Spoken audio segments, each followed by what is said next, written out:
Hey guys, welcome back to the channel. Today we're back on the Pit Boss. She's firing up and getting ready to roar. We're doing some pork sliders, pulled pork sliders. They're gonna be delicious. You're gonna wanna check them out. Here we go.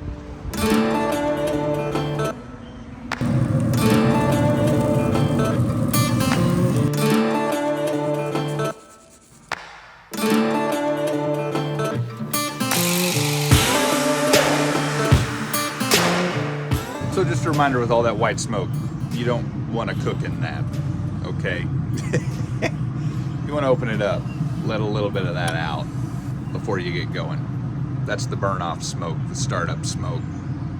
Not great smoke to smoke in. However, once she's done and ready, oh, she's gonna get there quick. The Pit Boss does an amazing job. Keeping it up to 225 is where we're gonna start. Let's go inside and get our meat prepped and ready for our sliders. Well, hey everybody, we're back in the kitchen and I have already kind of trimmed this up. There was an interesting fat cap on this particular meat. As you know, every meat you get is different depending on how it was cut and how it was run through the processing and different things like that. But it was very thin through here. Like, I have not touched any of this, and this is the fat cap side. Like, this is the meat side. Fat cap side, not a lot of meat over, or a lot of fat over through this area. So, but it was super thick back here on the back. So I've trimmed this down a little bit, gotten it down to pretty thin. And so it's gonna be unique how we cook this one. In fact, I'm thinking about doing it fat cap down and then letting the meat side get some of that circular air around it. All that to say, we're doing this quick. This is gonna be a quick cook for the sake of pork sliders. Really easy to do, and hope that it'll be easy for you as well. All right, so what we're gonna do first is just throw a simple binder on there. We're gonna be using spicy brown mustard, and then we're gonna be putting, I'm a big fan of Blues Hog Sweet and Savory. Gives beautiful color, gives beautiful taste and flavor. But then I'm also gonna throw on a little bit of Meat Church Fajita.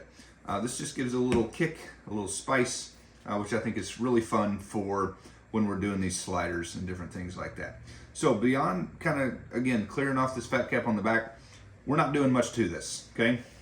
It's been sitting out for about 30 minutes. It's good and like loose and soft. It's not tense and tight, and it's ready to go. I did go through here and there were some little fingers, if you will, of fat and different things that are just gonna burn up and get crispy that I went through and cut out. But for the most part, I've just kind of left it as is. Not a lot of trimming work, just making it easy. Again, easy and quick, okay? And so what we're gonna do first, I'm just gonna pat it down a little bit. And you're like, wait, that doesn't make sense because you're about to get it wet again with mustard. You're right, but I just like to get it sticky in a sense so that my binder will not make a total mess, okay? So I'm gonna shake that up. Always with mustard, make sure you shake it because you're gonna get that terrible juicy mustard that comes out first, watery mustard. Okay, we're just gonna smear the fool out of this butter.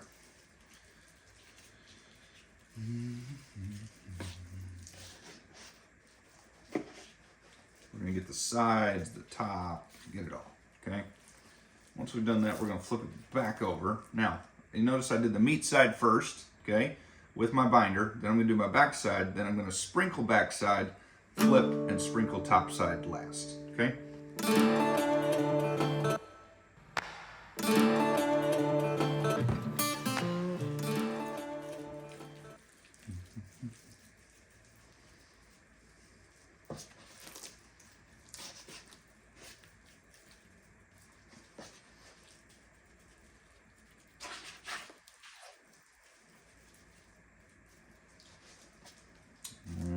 Right. All right, we're gonna do our sweet and sour first, or sweet and savory, Blues Hog. Great stuff. Don't want that side open. Okay, and then we're just gonna kind of sprinkle it on there, okay?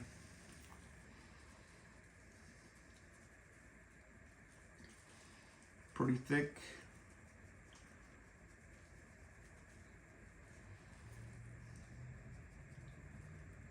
And then give it a pat. We're gonna do the sides, but what I like to do, get my drippies in the tray, get my edges up. You may not be able to see it, but what I'm gonna do, you'll be able to see it. Okay.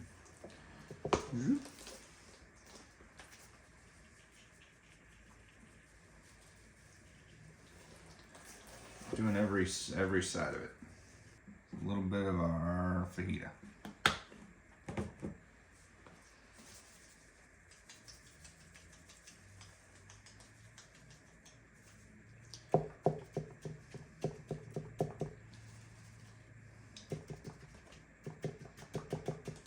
Boom. Okay, so look at that bad boy. Pretty as can be. Now we're gonna flip that bad boy over.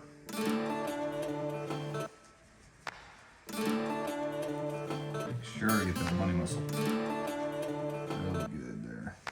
Okay.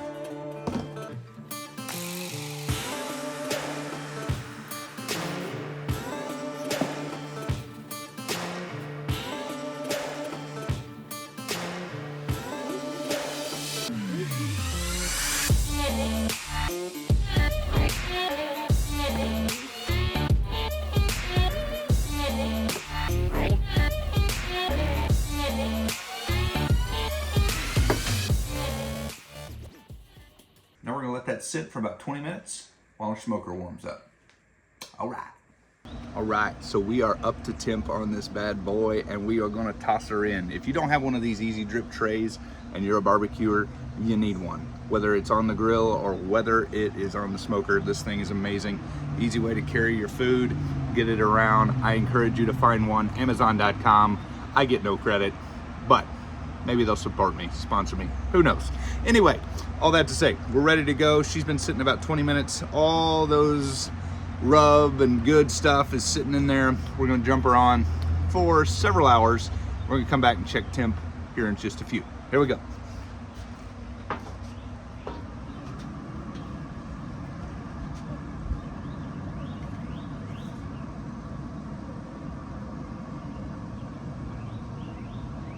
All right, so I'm gonna show you a little trick in how I put this in here.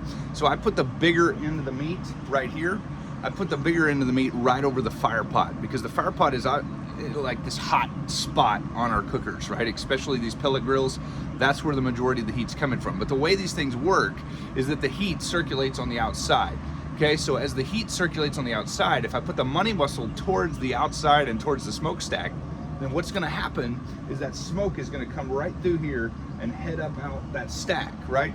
So it's kind of grazing, if you will, my money muscle. And I think that gets the best smoke on a piece of pulled pork or a pork butt like this, okay? So just a little tip for you when you're using the PitBoss. There you go.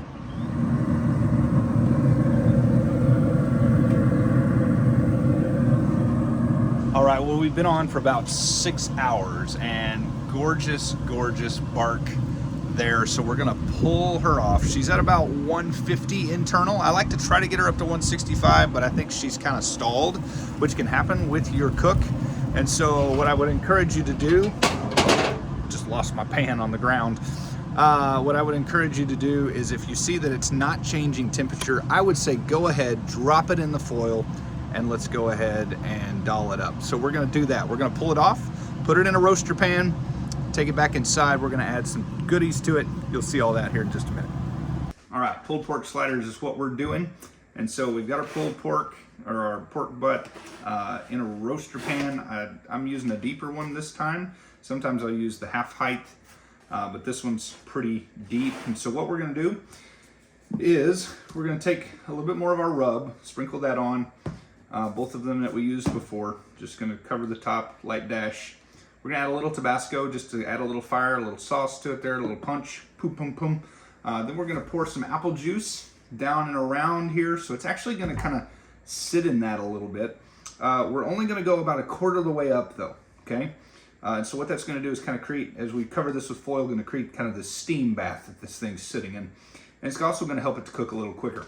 And then we're gonna top it off with some butter pads up on top. So I like to start with the rub, and then we'll come back to the butter, and then the juice, the final thing. All right, so again, we're gonna take our Blues Hog Sweet and Savory, just kind of a light dash on top here, just like so. And we're gonna get our fajita, meat church fajita, add a little bit of that,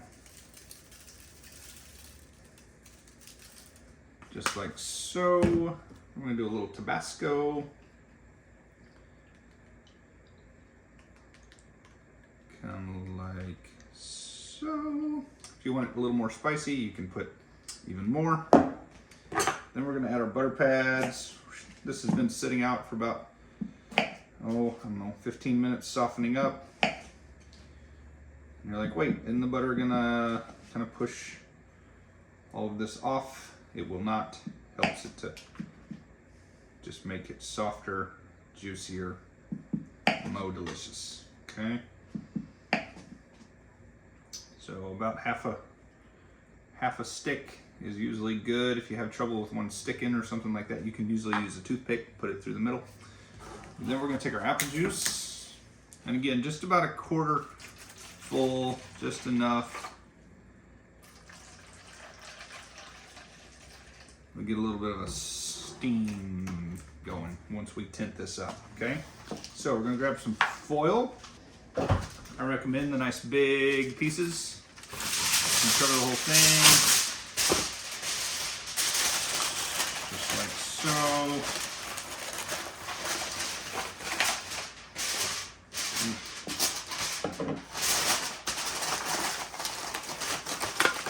I'm sure somebody in the comments will say that's not how you wrap. I'm pretty sure it is.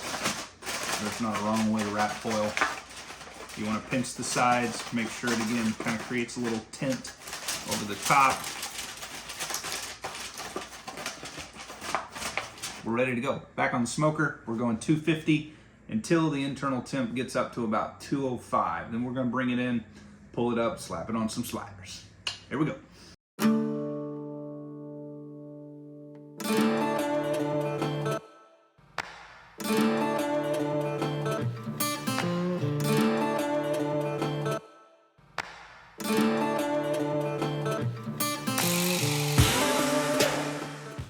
King's Hawaiian, molded. We're not doing sliders. Ugh, gross. Pulled pork it is. Let's go. Here we go.